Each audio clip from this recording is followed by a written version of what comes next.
Հաղպատի և Սանահինի վանական համալիրների մասին հետաքրքիր փաստեր։ Հաղպատի վանական համալիրը հիմնադրվել է 976 թվականին Բագրատունի Աշոտ III օրոք և կառուցվել է գյուղի հարավ-արևելյան բարձրադիր մասում։ Այն բաղկացած է տաճարներից, գավիթներից, մատուռներից, գրատնից, զանգակատնից, սեղանատնից և դամբարաններից։ Գլխավոր եկեղեցի Սուրբ նշանը կառուցվել է Խոսրովանուշ Թագուհու կողմից 970-ից 991 թվականներին և ներկայացնում է խաչագմբեթ տիպի կառույց։ Այն ուղղանկյուն է արտաքուստ և խաչաձև ներսից, իսկ որմնանկարներից պահպանվել է Քրիստոսի պատկերը և որոշ ավետարանական տեսարաններ։ Հիմնական գավիթը կցված է Սուրբ նշանին արևմուտքից և կառուցվել է 13-րդ դարում Մարիամ իշխանուհու կողմից։ Այն աչքի է ընկնում ծավալով և վիմագրություններով։ Ժամատան հարավում և հյուսիսում գտնվում են Սուրբ Գրիգոր և Սուրբ Աստվածածին եկեղեցիները՝ խաչաձև հորինվածքով ու գմբեթավոր կառուցվածքով։ Տաճարի հյուսիսում է Համազասպի ժամատունը, որը ներառում է նաև փոքր մատուռ և հարավից վերակառուցված գրատուն։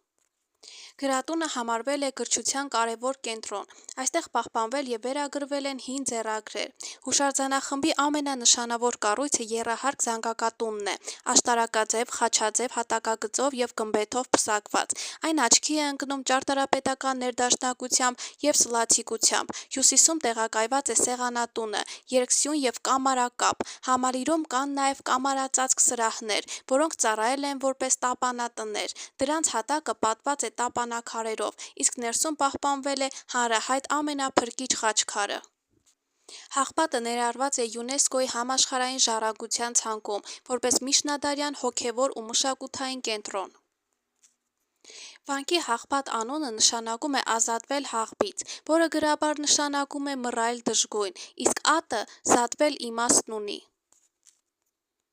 Սանահինի վանական համալիրը հիմնադրվել է 966 թվականին Աշոտ III ողորմած թագավորի աջակցությամբ։ Հնագույն այդ վայրը դարձել է ոչ միայն Կյուրիկյանների տոհմական դամբարանը և վարչական կենտրոնը, այլև թագավորության հոգևոր առաջնորդանիստը։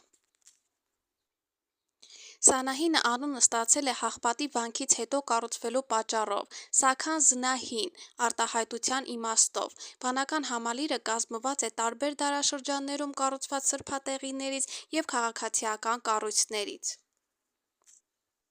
Համալիրը ներառում է եկեղեցիներ, գավիթներ, մատենադարաններ ու դամբարաններ։ Հնագույն կառույցը Սուրբ Աստվածածին եկեղեցին Սանահինին տվել է հոգևոր կենտրոնի դիրք։ Դրա կողքին զարգացել են ճեմարաններ ու մատենադարաններ, որոնք հետագայում վերածնվել են համալսարանի և ակադեմիայի։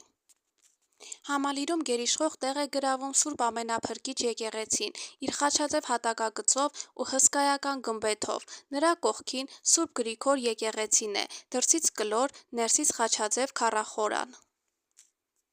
Կառուցված է ամուր որմնախարսխի վրա, իսկ հյուսիսում նրան միանում է գրատունը։ Սանահինի գրատունը հայկական միջնադարյան գրատների մեջ ամենամեծն ու հնագույնը ոչ միայն գրքերի ու ձեռագրերի պահպանման վայր էր, այլև հոգևոր գանձերի, մասունքների, նշխարների պահոց։ Ճեմարանը գտնվում է Սուրբ Աստվածածին և Ամենափրկիչ եկեղեցիների միջև՝ վերագրվելով Գրիգոր Մագիստրոս պահլավունուն։ Խորհրդանշական է, որ հատակը ծածկված է տապանաքարերով, իսկ սրահի արևելքում կանգնած է 3 խաչքար։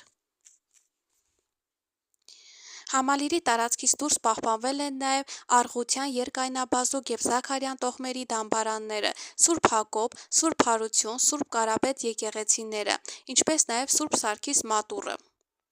Սուրբ Հարություն եկեղեցին առանձնանում է իր եզակիությամբ, ունենալով զույգ խորաններ արևելյան թևում։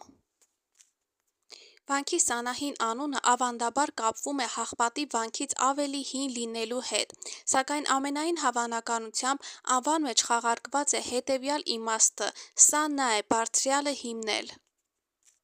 Հատուկ ուշադրության է արժանի Սանահինի աղբյուրը՝ պարսպից դուրս, ուղիղ ձգված սրահով ու երկկամար ճակատով։ Նրա ներքին թաղածածկը հենվում է ինչպես կողմնային պատերին, այնպես էլ կենտրոնում գտնվող ավելի ցածր կամարին։